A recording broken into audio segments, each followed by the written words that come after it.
And the eyes of them both were opened, and they knew that they were naked, and they sewed fig leaves together and made themselves aprons. And they heard the voice of the Lord God walking in the garden in the cool of the day, and Adam and his wife hid themselves from the presence of the Lord God amongst the trees of the garden. And the Lord God called unto Adam and said unto him, Where art thou? And he said, I heard thy voice in the garden, and I was afraid, because I was naked, and I hid myself.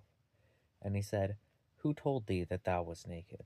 Hast thou eaten of the tree whereof I commanded thee that thou shouldest not eat? And the man said, The woman whom thou gavest to be with me, she gave me of the tree, and I did eat.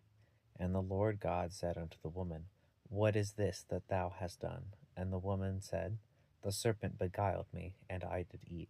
And the Lord God said unto the serpent, Because thou hast done this, thou art cursed above all cattle, and above every beast of the field. Upon thy belly shalt thou go, and dust shalt thou eat all the days of thy life. And I will put enmity between thee and the woman, and between thy seed and her seed. It shall bruise thy head, and thou shalt bruise his heel. Unto the woman he said, I will greatly multiply thy sorrow, and thy conception in sorrow thou shalt bring forth children. And thy desire shall be to thy husband, and he shall rule over thee. And unto Adam he said, Because thou hast hearkened unto the voice of thy wife, and hast eaten of the tree of which I commanded thee, saying, Thou shalt not eat of it. Cursed is the ground for thy sake.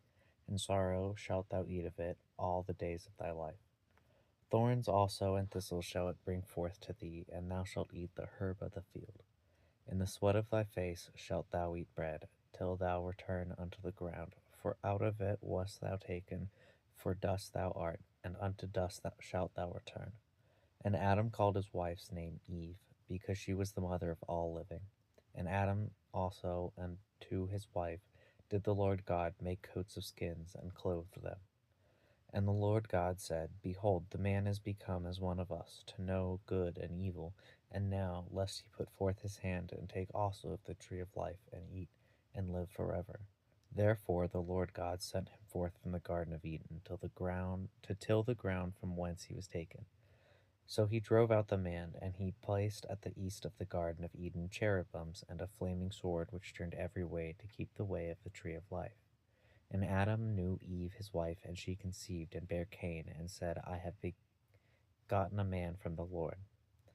And she again bare his brother Abel, and Abel was a keeper of sheep, but Cain was a tiller of the ground.